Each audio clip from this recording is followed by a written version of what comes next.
Let's get right to it. So, the Mafia, Bills Mafia, and everybody else around the league watched and waited and wondered about Josh Allen's status all week long. We talked about it all week long. Was he going to go or not? Well, it turns out he wasn't just a go for that game against Minnesota. He was a go for the game of the year. One of the best games ever. Like, if you think people are making too big of a deal out of that game, you're wrong. You're wrong. They aren't. You're wrong, or you did not see it, or you did not watch, because that wasn't just game of the year material. That was all-time, instant NFL classic material. Like, I could spend the entire show on that one game alone. I could spend the entire show on that one catch alone. And by the way, why don't we start right there? Why don't we start there? Because that's the spot where this game officially lost its damn mind. Minnesota clawed back from 17 down late in the third. They faced a 4th and 18, desperation moment, down 4, coming out of the 2-minute warning, and then somehow, some way, this insanity. Well, what else can you say but this dude? Are you kidding? Is that the catch of the year? Is that the catch of his lifetime? Is that the best catch ever, I should say? You know, as always, yes. Yes. My answer is D, all the above. That catch was gravity-defying. That catch was logic-defying, sanity-defying, mafia-defying. I don't even understand how that was physically possible to do. And it did save the Vikings. They were dead in the water at that point. Again, that came on 4th and 18. Without that catch, there is no game of the year. Considering the situation, yes, I'm going to say that's a better catch than even the original one-hander, the OBJ one-hander. This catch was more like if you combined the Minneapolis Miracle and the Beckham catch. The play was essentially, no, it didn't happen in the postseason, but it essentially was the closest thing, at least in the regular season, that we've had to the immaculate reception. And incredibly enough, you want depressing, that happened 50 years ago. Do you want to know? I digress. Sidebar. That was when I officially became an NFL fan. The immaculate reception. That's how old I am, and that's how long ago that happened. But that's how I got into it. That's how, as a kid growing up in Los Angeles, I became a diehard Pittsburgh Steelers fan because of the immaculate reception. 50 years ago? So is this that? It's in the same conversation. But as much of a unicorn as that play was, and even rarer, an even more unhinged play happened 1 minute and 19 seconds of game time later, because Jefferson's catch only set the Vikes up to get stuffed on a Kirk Cousins keeper at the 1-inch line, which meant all Buffalo really had to do to win that game and get the hell out of there 7-2 was have one successful quarterback keeper. Snap it once, fall forward, ball game. Thanks for coming. Amazing. Instead, you might have even thought that the worst-case scenario would have been a safety. And then Buffalo invented an even worse-case scenario. They were only in that spot to begin with because Minnesota couldn't sneak it in. So basically, it was a failed sneak going in and then a failed sneak coming back out. The worst sneak sequence in the history of the Shield. Incredible game. Horrific quarterback sneaks. So basically, at this point, the game already had its so-called immaculate reception and a miracle at the Meadowlands, a Franco Harris and a Herm Edwards. And there were still more twists to come because, of course, Allen and the Bills came flying right back up the field in the final 41 seconds to knock through a field goal and send this game into overtime. And I don't think that free football has ever felt better than that. And that free football came down to one more Josh Allen drive, needing a 3 to tie and a TD to win, and instead, the big dude threw another red zone pick. A heavyweight bout, an epic heavyweight fight, as in it's fair to call the Vikings heavyweights now. They earned it yesterday. Remember the last couple of weeks, I would say things like, how the hell are they 6-1? How the hell are they 7-1? Yeah, well, now we know. Now we know. They earned that. Minnesota has got a first-year head coach. They've got a quarterback who, frankly, is on a roller coaster every single week. They have a defense that's not great, far from it. Yet they are what their record says they are. And their record says they're 8-1. And they might have snagged the best dub of the year so far. On the flip side, Mafia, listen, I'm not going to sit here and tell you everything's okay. I'm not going to sit here and tell you everything is going to be okay. You know what? It might not. It might not. For one thing, Josh, and no one would ever, ever question this guy's toughness or his competitiveness or how badly he wants it. Ever, ever. I understand all that. However, he needs to stop forgetting what team he's on in the red zone because they're not executing down there, nor are they winning close games. Going back to last year, there's some pretty scary numbers regarding how they do in close games, and they're not good at all. They've got to stop finding impossible ways to lose huge games. Essentially, Buffalo has got to cut the meltdowns. Yet we know they're fine when they're blowing teams out, but they're not winning close games, and they're big games that they're not winning. How bad is it? Stephon Diggs actually said, quote, after the game, he said, quote, I feel like we might be blinking a little bit. End of quote. That's a big-time statement right there. And you know what? I don't think that he's wrong. In fact, there may be no, quote, might be. There may be, quote, no little bit. Because they are. Frankly, they are. In big spots, in the red zone, in crunch time, in back-breaking moments. That's how you go from being the number one seed in the AFC to the third-place team in division in one day. Things like that. In the red zone, in crunch time, in back-breaking moments. And they'll never win the last game of the year if they do blank. And by the way, that whole thing about how important it was to get that game at home to go to the Super Bowl, that's not looking so great either.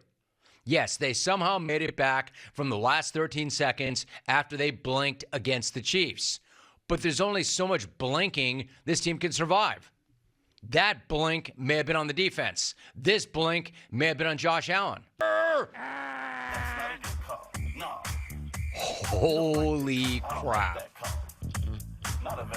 It is true. I did just drop the LT hammer on the autumn wind, and the Raiders deserve that and so much more, and so much worse. Forget spinning in his grave.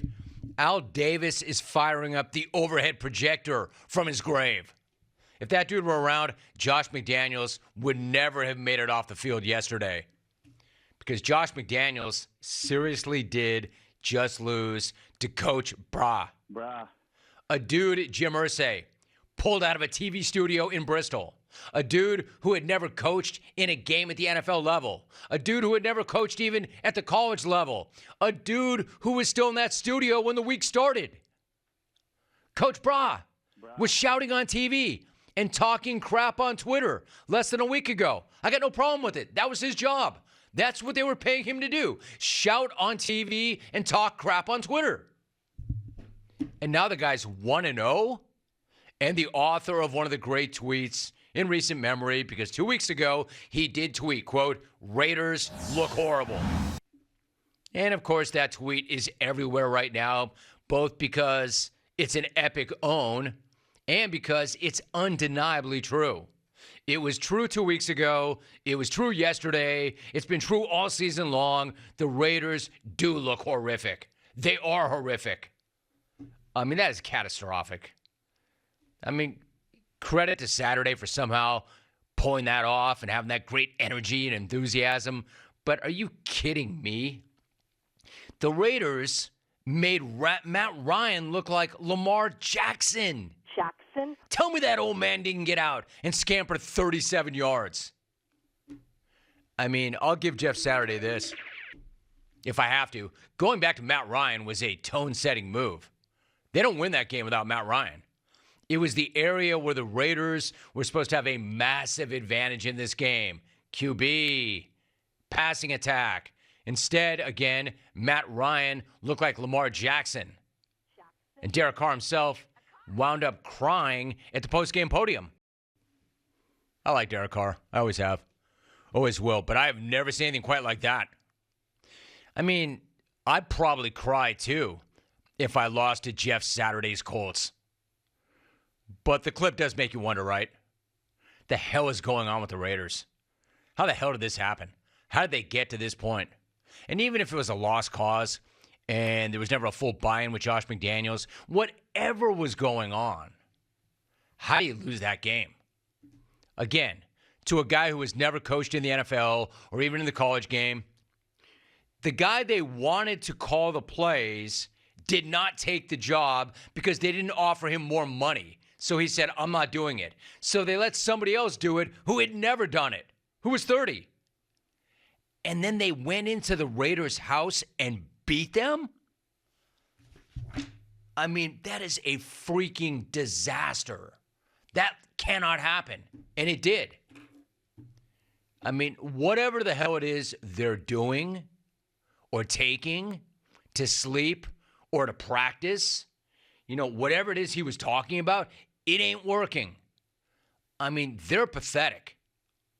And Josh McDaniels, as much as it pains me to say, as bad as he looked that first time around, 12 years ago with Denver, this is even worse. He looks like every other head coach from the Hoodman's nightmare coaching tree. I mean, this is some Matt the Pencil and Joe the Leader of Men bleep. Because he basically proved yesterday that he could lose to anybody right off the street. In fact, you know what the league should do? As riveting as that whole thing was, as compelling as that whole thing was, the league actually should kind of commit to a bit where they pull randos off the streets every single week and let them coach against the Raiders and see how they do. Because that's essentially what the Colts did. I don't want to hear about what a great player this guy was. He was. And he's a great dude. Great energy. He had never coached a minute in the NFL. He had never coached a minute in the college game. He was a high school coach turned screamer in a studio turned pancake man. And he walked right in midweek and led them to a win on the road. I like Derek Carr. I always have. Always will. But I have never seen anything quite like that. I mean, I'd probably cry too if I lost to Jeff Saturday's Colts. But the clip does make you wonder, right? The hell is going on with the Raiders? How the hell did this happen? How did they get to this point? And even if it was a lost cause and there was never a full buy-in with Josh McDaniels, whatever was going on, how do you lose that game? Again, to a guy who has never coached in the NFL or even in the college game, the guy they wanted to call the plays did not take the job because they didn't offer him more money. So he said, I'm not doing it. So they let somebody else do it who had never done it, who was 30. And then they went into the Raiders' house and beat them? I mean, that is a freaking disaster. That cannot happen. And it did. I mean, whatever the hell it is they're doing or taking to sleep or to practice, whatever it is he was talking about, it ain't working. I mean, they're pathetic. And Josh McDaniels, as much as it pains me to say, as bad as he looked that first time around, 12 years ago with Denver, this is even worse. He looks like every other head coach from the Hoodman's nightmare coaching tree. I mean, this is some Matt the Pencil and Joe the Leader of Men bleep. Because he basically proved yesterday that he could lose to anybody right off the street. In fact, you know what the league should do? As riveting as that whole thing was, as compelling as that whole thing was, the league actually should kind of commit to a bit where they pull randos off the streets every single week and let them coach against the Raiders and see how they do. Because that's essentially what the Colts did. I don't want to hear about what a great player this guy was. He was. And he's a great dude. Great energy. He had never coached a minute in the NFL. He had never coached a minute in the college game. He was a high school coach turned screamer in a studio turned pancake man. And he walked right in midweek and led them to a win on the road. I'm telling you, it's the only thing that's going to make them watchable, the Raiders going forward. Like, why not just have a clone coach against Josh McDaniels? Hell, Raider Mike would probably be an upgrade on the sideline for Vegas at this point. And I don't think anybody doubts that at this point. Or if Coach Bra can take over or get over on Josh, maybe Silk Bra can too. Brah. I used to think that Sean Payton could just keep adding another zero to the end of his price tag. But Saturday, he's done a pretty good job of throwing a wrench and all that, right? Anyway, it's, let's see, 9:18 Pacific time. Raider fan, you can go ahead and keep refreshing your Twitter feed, but it looks like Josh McDaniel is still your head coach. And you know what he's going to be, too? They're not going to fire him. Not right away. Because Mark Davis is still on the hook for Foodin. He's still paying Foodin. And if he fires Josh now, then he's going to have to pay Foodin and Josh. So somebody will take the fall, but I don't think it's going to be the head coach. Not this year. Because multi-year commitments and buyouts are a bitch. While Mark Davis stares at that number, whatever it is, you know Irsay is debating whether or not to buy another jet. Just so he can name that jet. Or a yacht, but probably a jet. And name it the Told You So.